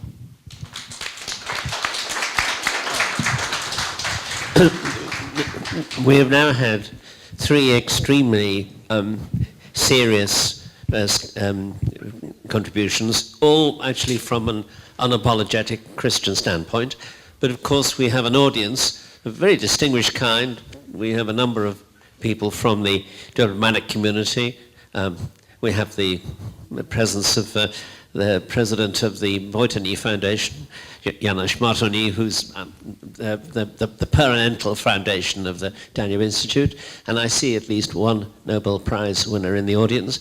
So I would like to invite questions from the floor, knowing that we're now moving to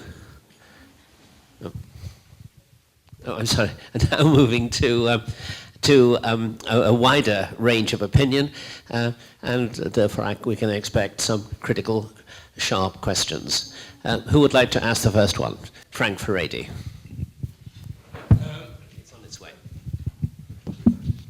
Yeah, that was a very nice introduction, and I read your book, and I wasn't really sure about it to begin with, but I really got into it, and I felt that you're a bit of a soulmate. Even though I'm not a Christian, even though I'm a totally secular person. Can everybody hear Frank? I can stand up quite easily. I can even shout. Can you hear me like this? Yeah. Right, anyways, I read the book, which I loved, and I really felt very much drawn to your angst and to the passions that you were expressing. And even though I'm not a Christian or a secular person, I mean, I am a secular person, I felt that you were talking about something that was very, very important. which is that we are at a very critical moment in our lives, and there's a kind of dark age looming. And whenever I use the word dark age, I get really scared in case I'm being over the top and I'm just being catastrophist. But then every time I get into a conversation, I realize that we're not having a conversation. It's not possible to discuss because our basic values, our basic norms are so distant from each other that we're kind of struggling to even know whether there's a common language that we can use. So I think that the points you make are very, very important. My only criticism and my only reservation about what you're saying is that you seem to somehow point the finger of blame, if there's a finger of blame, at the failure of liberalism or at the failure of secular society. And I think there's been a big failure there. But I don't think it's liberalism as such. I don't think it's the aspiration for autonomy that's the problem, because even within Christianity, there's an ideal of moral autonomy. I mean, if you read Augustine, he's very much drawn towards that. I think it's a complete abdication of the legacy of the past, the virtues which MacIntyre talks about, and our failure to give that real everyday meaning in terms of our existence. And as you were saying, I think the most important point I think you're making is that it's the fault of us and the generations before us who have successfully failed to transmit those values in anything like their kind of original form. I think that seems to me to be a big problem. And I've noticed, because I do some talks in Catholic institutions, like I was in Cork very recently in an educational institute where they train Catholic teachers. And afterwards, some of the people would tell me, well, you know, Frank, our students don't even know who the church fathers are. They couldn't name the church fathers. This is in a proper university institution where there's a kind of big failure. So the question that I have is that, given the fact that you don't have to be a Catholic, you don't have to be Benedictine to have those feelings inside of you. I mean, isn't there a basis for creating some kind of cultural movement that assimilates the best of the theology and renews it, but similarly assimilates the best of humanism, which I think, humanism needs to have a very central place in the kind of future you're discussing, because that was always an integral element in our Western civilization. So isn't there a way of reaching out and building alliances? Because from my point of view, Catholicism is really important, not for me for religious reasons, because they will be a very strong ally in any kind of renaissance that will happen in the future. But there needs to be some way of building cultural, intellectual bridges through which you can all cooperate and in a sense, fight the fight together. Thank you, Frank, for that commentary. And I think you're right. It's part of my research for this book. I did a lot of reading into the speeches of Václav Havel, who was not a believer, but he was a very committed humanist. And I think there was a speech he gave in 1984, or that was delivered for him by Tom Stoppard, because he wasn't allowed to go to the West to receive an award at a French university.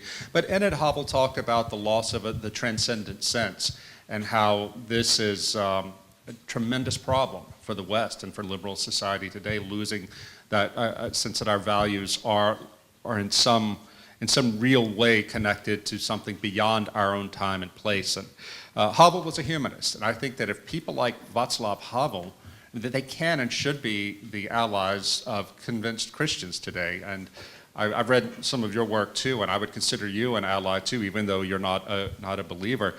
I think, though, that we have to be very careful as we go into discussions about forming these alliances. Christians have to go into them knowing that we're coming from a strongly Christian point of view. That is to say, we have to be open-minded and about seeing what we share. First of all, our common humanity, but also certain values.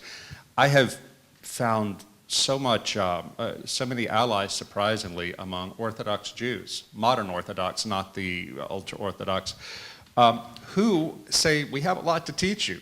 We've been living as exiles in Christian culture for many, many centuries and have had to hold on to our faith under very difficult conditions. And we see you as brothers now, and let's come together and figure out how we can help each other. And I think the same thing can happen with secular humanists who are real humanists, who also see the kind of tyranny that's coming now from the Dark Age. And by the way, by Dark Age, I think that we can best think of it as a catastrophic loss of cultural memory.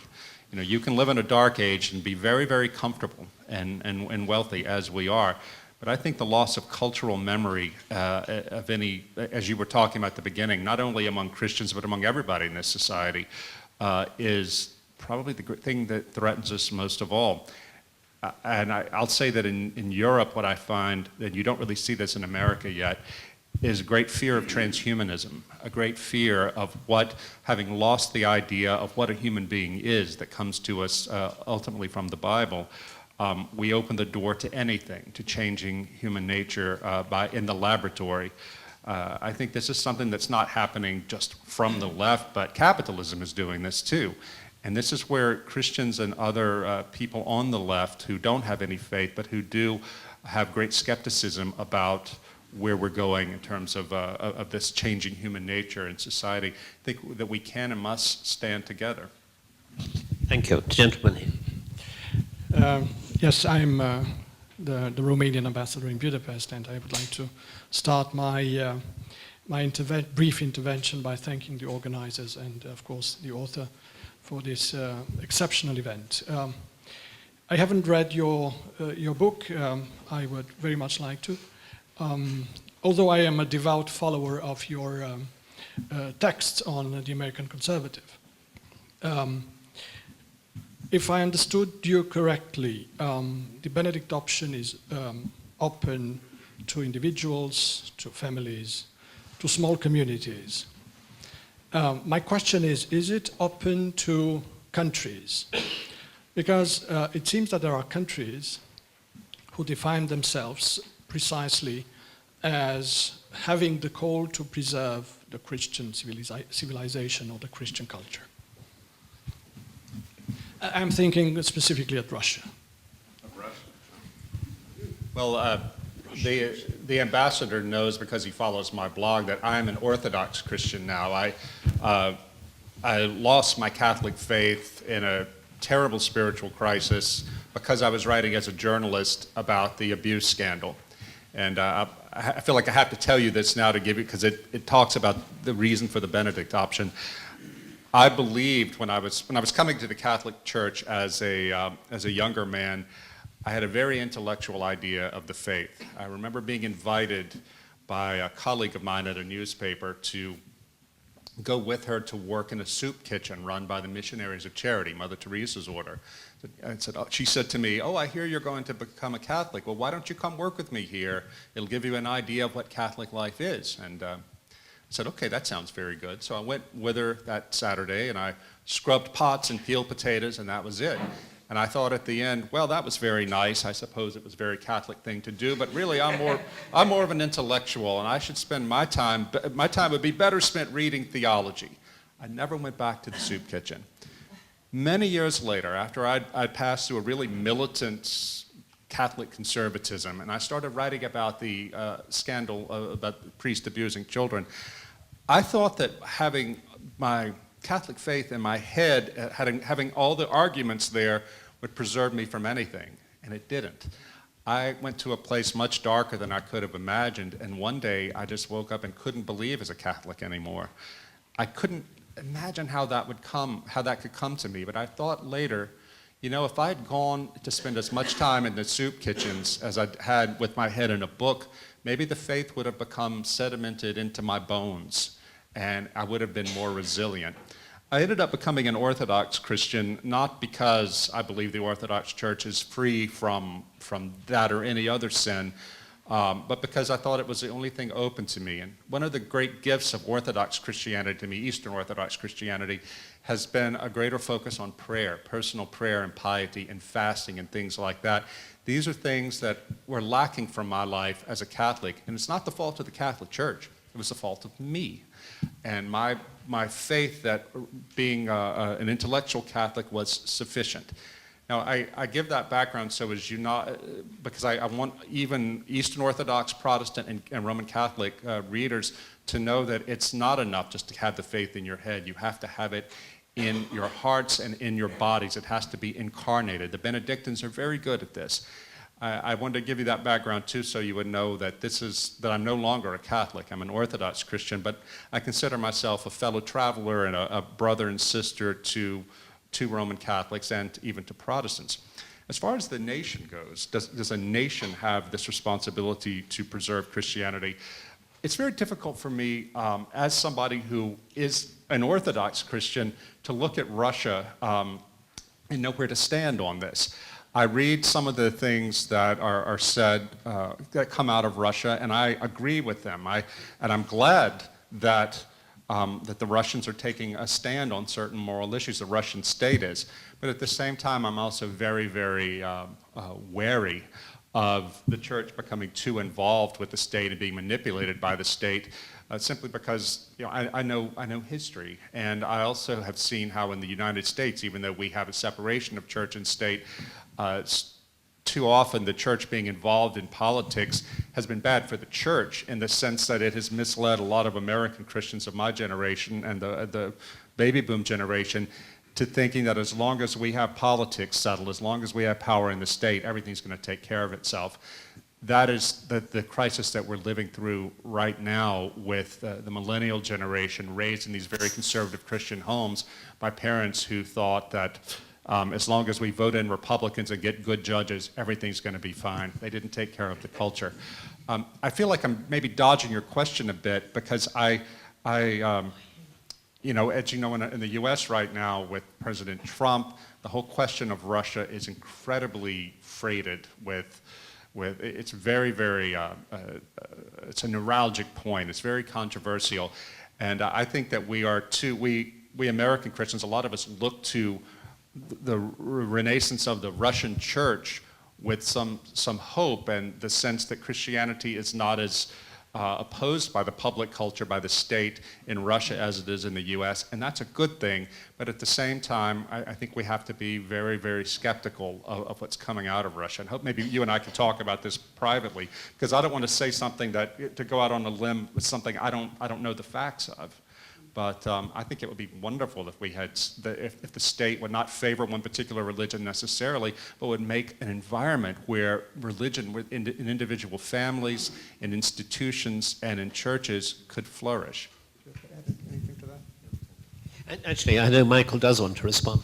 Yeah, thanks. So just a quick comment. You say that it's not enough for Christians to have their faith in their head, and I fully agree.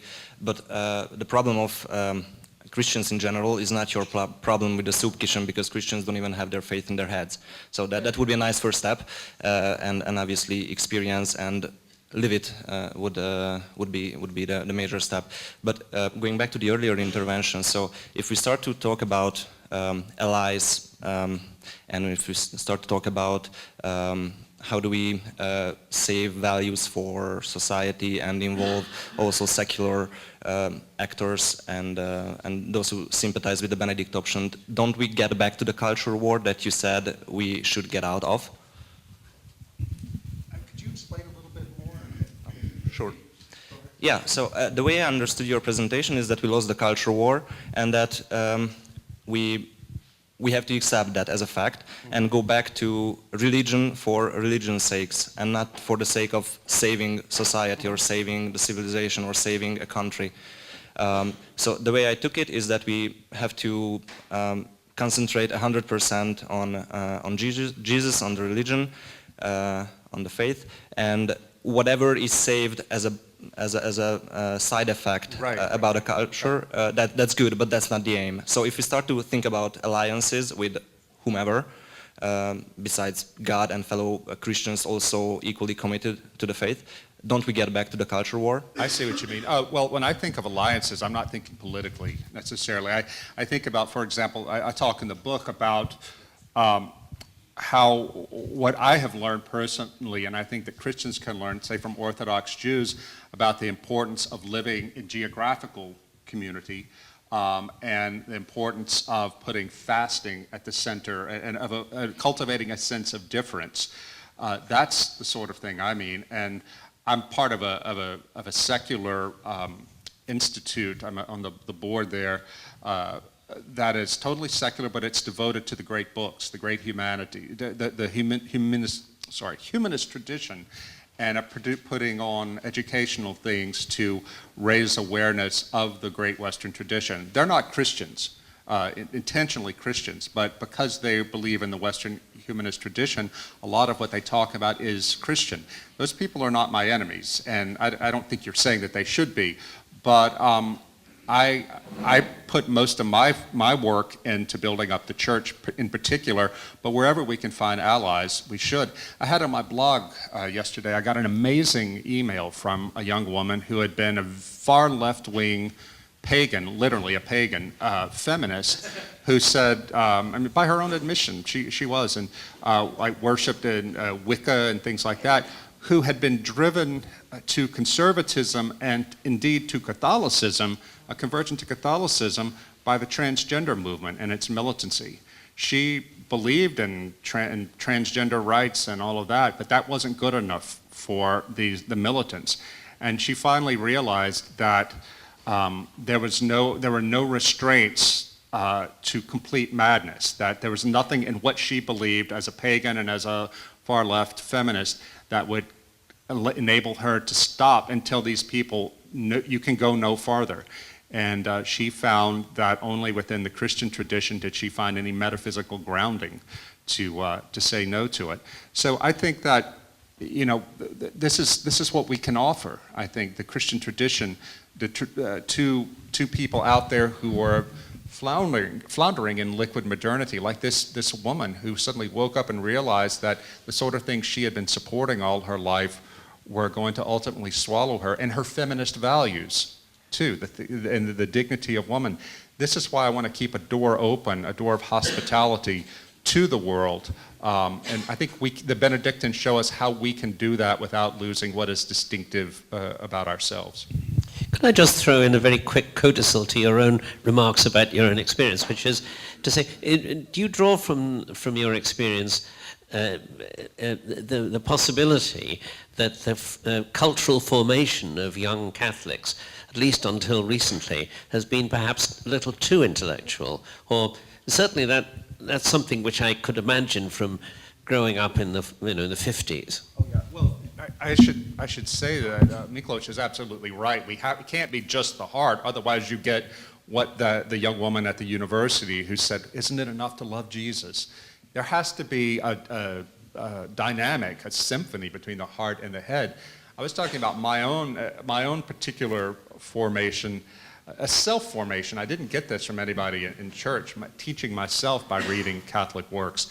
I thought, because I was part of this tribe in Washington and New York of very engaged, politically engaged conservative Catholics, you know, I thought that there was nothing that I couldn't face, you know, with that. And we see now with the, I saw the weakness of that up close and personal. And I sometimes believe that a lot of the leading lights of American conservative Catholicism, the George Weigels, people like that, they are missing the lack of formation, not only intellectually but in the heart. I'll give you an example. I was at First Things magazine did a seminar in 2014 on, well, where do we go now? First Things, as most of you may know, is probably the preeminent conservative religious intellectual magazine in the US. And their project has failed. The project that their founder, Richard John Newhouse, wanted to do, which is to secure a meaningful place for religious conservatives, Christian but also Jewish, in the public square to influence political debate. Well, that seems to be over now. Nevertheless, in this seminar, I saw a really interesting split between the older people, the baby boom generation, and those 50 and under. Everybody around the table, almost everybody was a Catholic of a conservative traditional bent. The older ones kept talking about, we just need to reformulate our statement. We need to say it with more passion, and everything's going to come around. The younger ones, the academics, who said that to the older ones, you have no idea what we're dealing with. These young people we're teaching in our colleges, they don't have even the basic vocabulary of Christianity. They've been so malformed by their churches, by their parishes, and even by their families that we have to start over from scratch.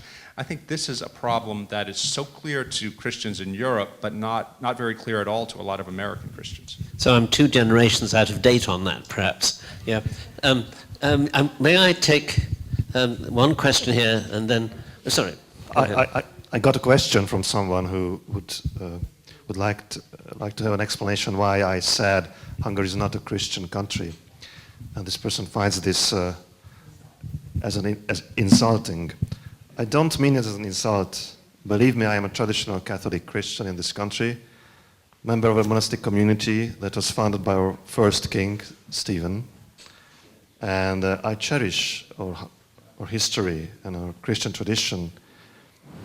It's more of sharing of a very sad, even to me, very sad realization that Christianity is not guiding our country in any perceptible sense anymore. I mean, and what I told you, the 2 stories, they are only symptoms, I think. So if traditional Christian culture and symbolism is not understandable, and even people at theaters, so directors and artists, they don't make an effort to make it understandable, I don't think why should we consider our culture Christian. And it's a sad fact to me, but it was a realization. I have to find peace in this situation. I don't like this. Don't think I like this. I like to say this, but this is true.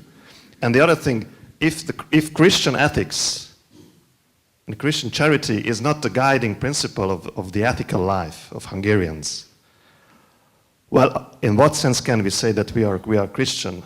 I don't know in what essential sense can we still be Christian nations.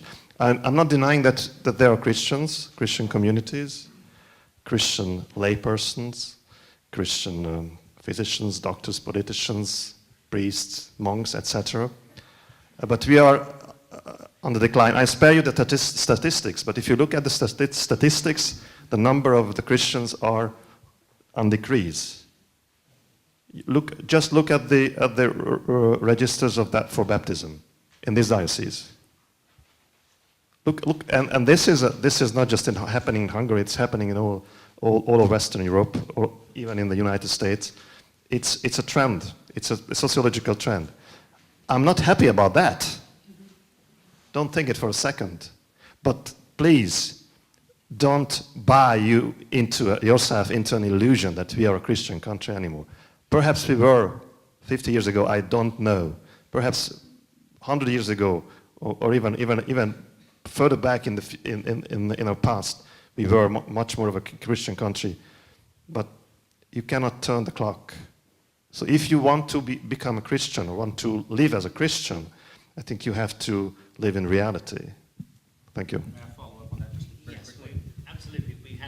We have a lot of questions. All right, I'll be very quick about this.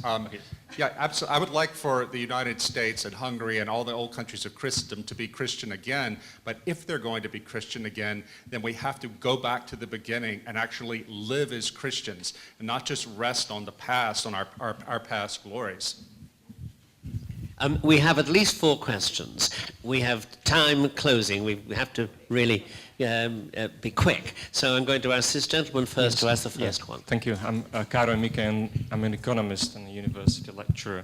And I'd like to raise a perhaps somewhat unpleasant point from a Catholic perspective. I think we can agree that Christ didn't found Christian culture or civilization, but he founded the Church, which is the one only Holy Apostolic and Catholic Church. And from a Catholic perspective, I would say that once you have given up on that, then you have already given up on truth. In other words, when you say that we should build Christian communities based on small orthodoxy, which includes heretics, schismatics, etc., then you have already given up on truth. According to the Catholic point of view. And to some extent, I would add that his indifference to the core of religious truth may in fact be at kind of the fundament of all the problems we have. Thanks. It has the quick answers as well. Okay. Yeah, I make it clear in my book that I'm not for a sort of false ecumenism. It can't be the case that what Eastern Orthodoxy claims is true, and Catholicism is also true, and Protestantism is also true. I don't try to get into that in the book. In fact, I call on believers to be faithful to what they've been given. If you're a Catholic, be truly Catholic. We're not going to be able to resolve all of these issues right now, but we can work across church lines. Catholics, Orthodox, and Protestants share that belief in truth. Even though we can't ultimately say that all of our beliefs are equally true, we can nevertheless come together and support each other as we can. But I believe you're absolutely right that we have to have a fundamental commitment to truth as has been handed to us. Thank you. There are at least two questions at the back. The gentleman with two now. I'm Peter Sa from the Hungarian Foundation for Christian Civilization. I have two objections about your lecture. First, I quote generally Thomas Stearns Eliot. He had a great lecture, or a series of lectures, in the spring of 1939, I think in the University of Cambridge, about the idea of Christian civilization. And he said that the worst option for Christianity, or to exist Christianity, is to be a tolerant minority in a very strange society. So he said there is only two options if we build a Christian society. He explained very well how he understands it. He don't understand it, the Puritan states of the 17th century or the medieval times. It's very interesting how he explained it. So this is my first. So he said there is only two options: to be in front of the lions, or to build a kind of cultural civilization of Christianity. And the second objections of mine that you said, it talks about some parallels between or analogy between the collapse of the West Roman Empire times and today's, and you said, but there is a great difference between that time and the time of now, because or if we compare the 18th century, for example, because as you read in the Gospel, or you could read in the Gospel, that if there's a possessed man, and if you exorcise him, the devil will go out from him, but he coming back with 7 words. And for example, when Saint Benedict told with Totila, for a pagan man, for a pagan man, there is evidence for a natural law. There is good, objective good and bad.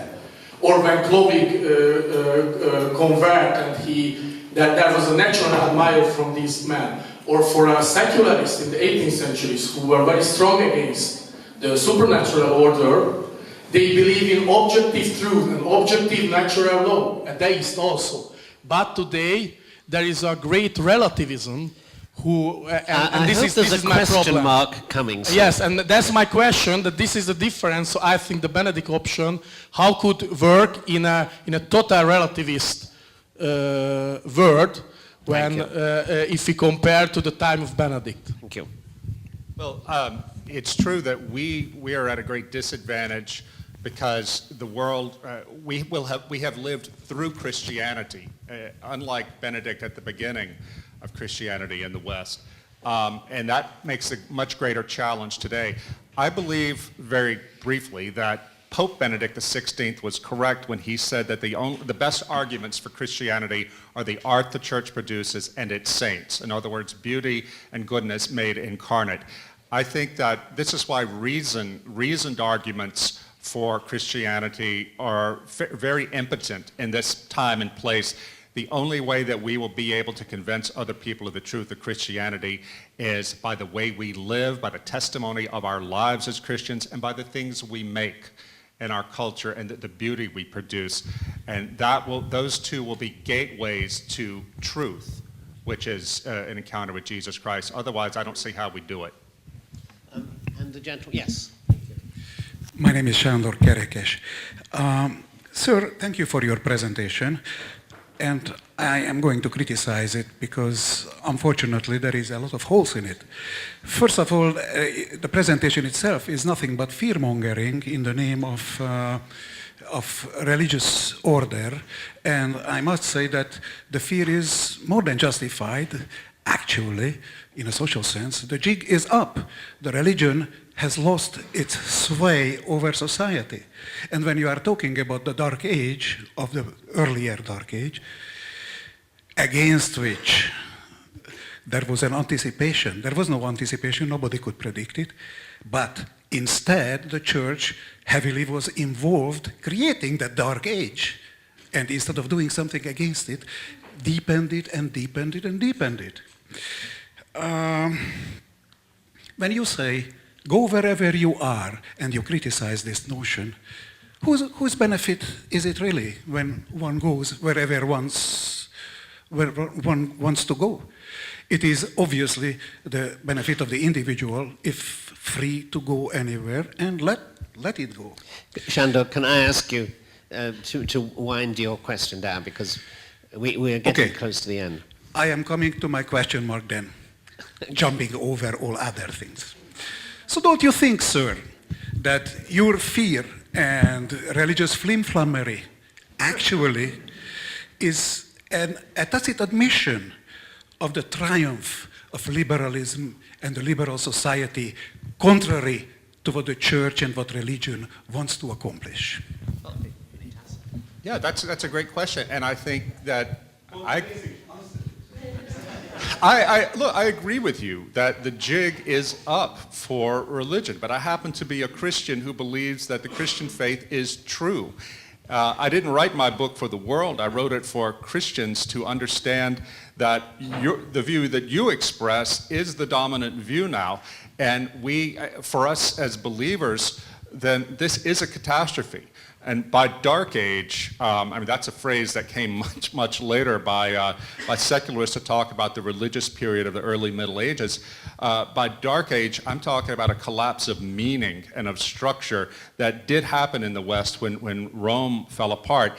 And the only reason there was any government or civilization in most places in the West after the empire collapsed was because of the local church, the local bishops, and the monasteries.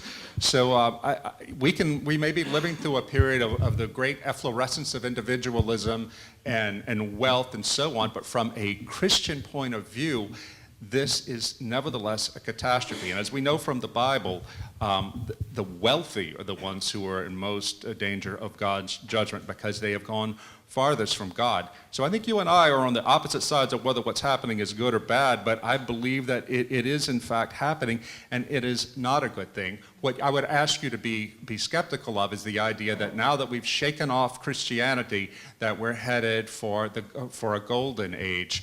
Because as liberalism cannot produce the moral consensus and the moral convictions that it needs in order to flourish, absent some sort of metaphysical source. I think we have time for one more question. The gentleman here. The microphone's coming your way.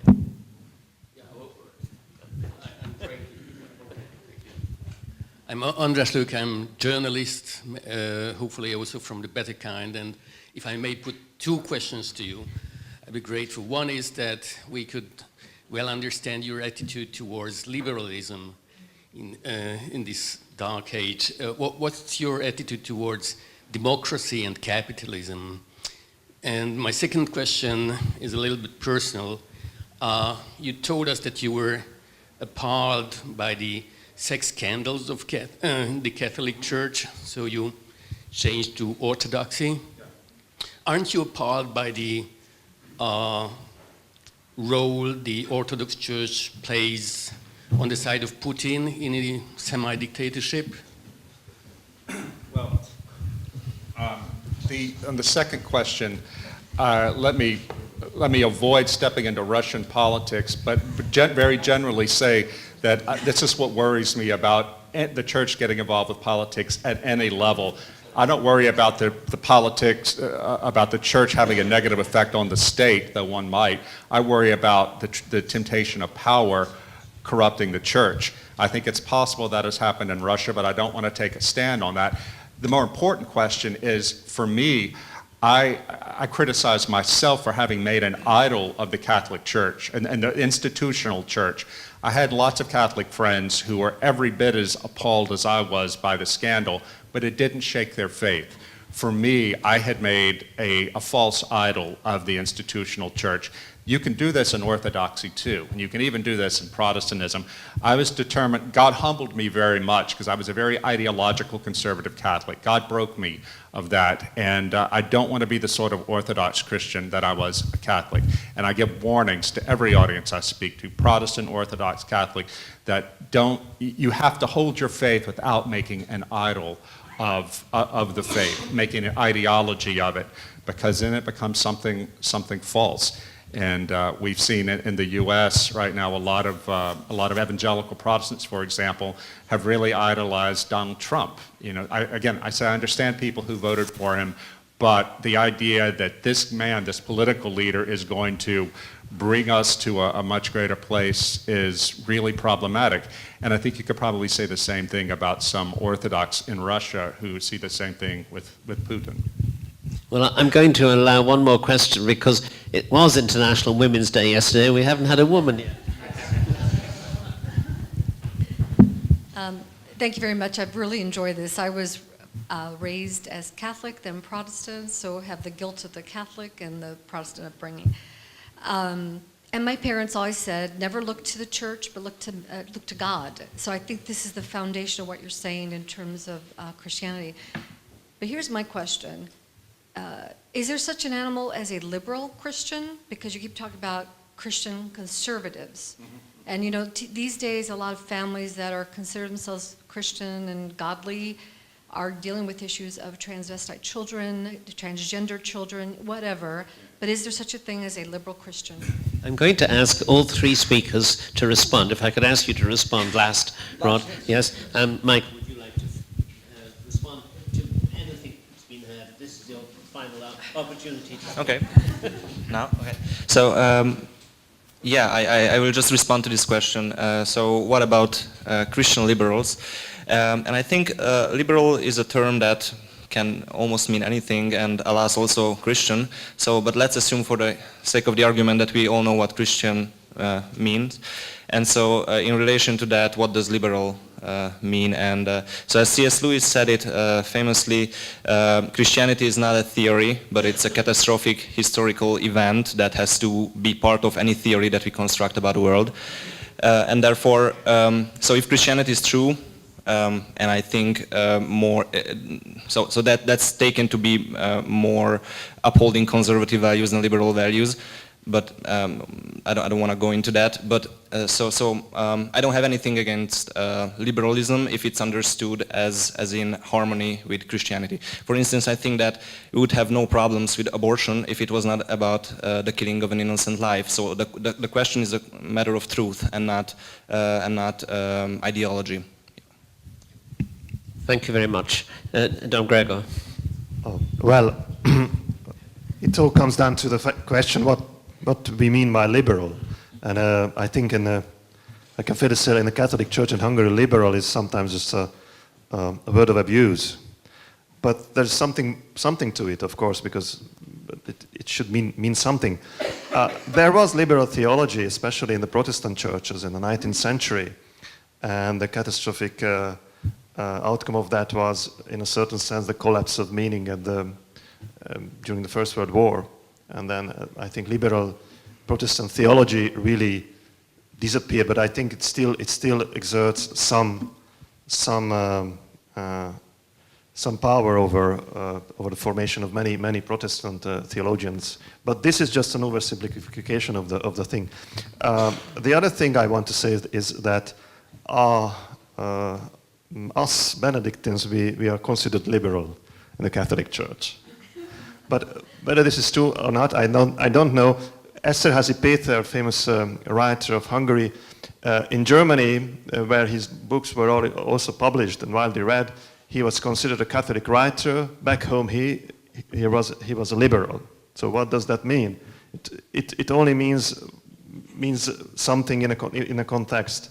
And we Benedictines are considered liberals because we We are trying to be open and accepting people from different walks of life.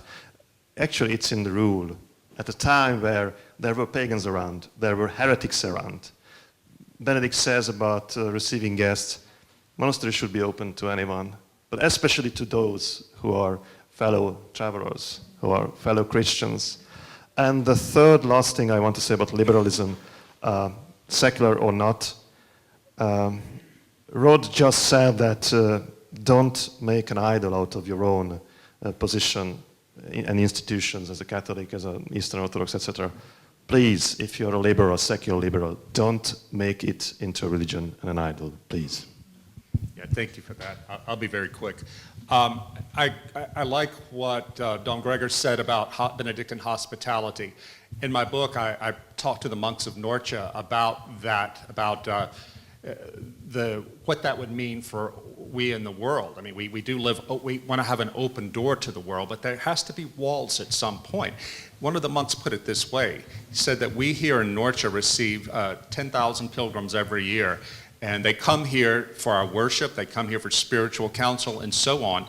They said if we didn't have our doors open to them, we would be failing in our vocation as Benedictines. But if we didn't close our doors to them most of the time so we could cultivate behind the walls our prayer life, our common life, then we would not have anything to offer these pilgrims who come there. And I think that's a good principle for the rest of the church. If Miklos is correct, and I think he is, that Christianity proclaims certain things to be true, then they are true whether people who identify as liberal or conservative say them. I mean, I think one of the criticisms I make of myself is that as a political conservative, I often cross the line between religion and politics in a way that harmed my understanding of what my faith was asking of me. The matter of sexuality that you bring up, that is the dividing line between churches in the US right now. It's not between Catholics and Protestants, but it's right down the middle of every single church. I would simply say that we have to look at the Christian tradition and say, do our bodies mean something? Does matter mean anything? According to scripture and tradition, they do. According to the incarnation, they do, and we can't just do what we like with them. That gives us a certain understanding of what sex is for, that there is a purpose there, and what it means to be male and female.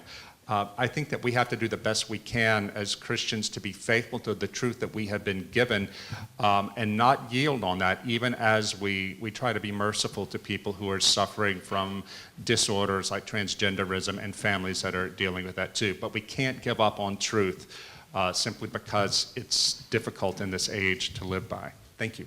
Thanks, everybody.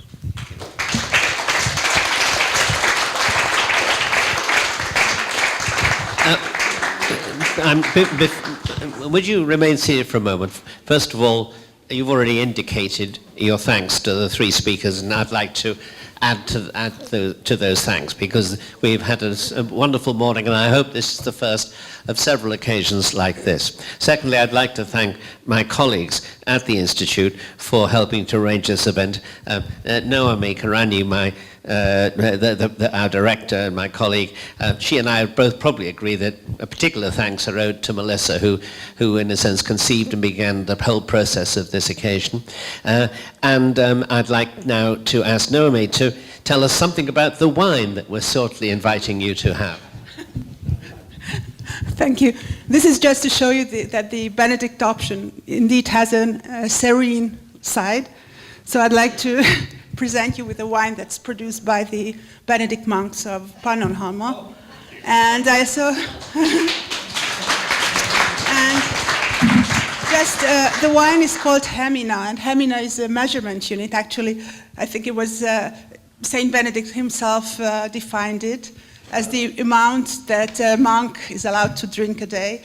I don't know whether it's a precise amount or not, but it's said to be the amount that helps you to find God, but prevents you from being tempted by evil. Yeah. So I think you're right. You're absolutely right. The only thing about the hemina is that no one knows how much it was. Well, so I'd like to thank you all. It's been a very exciting event. Thank you. Thank you. Thanks. Thank you very much indeed. And now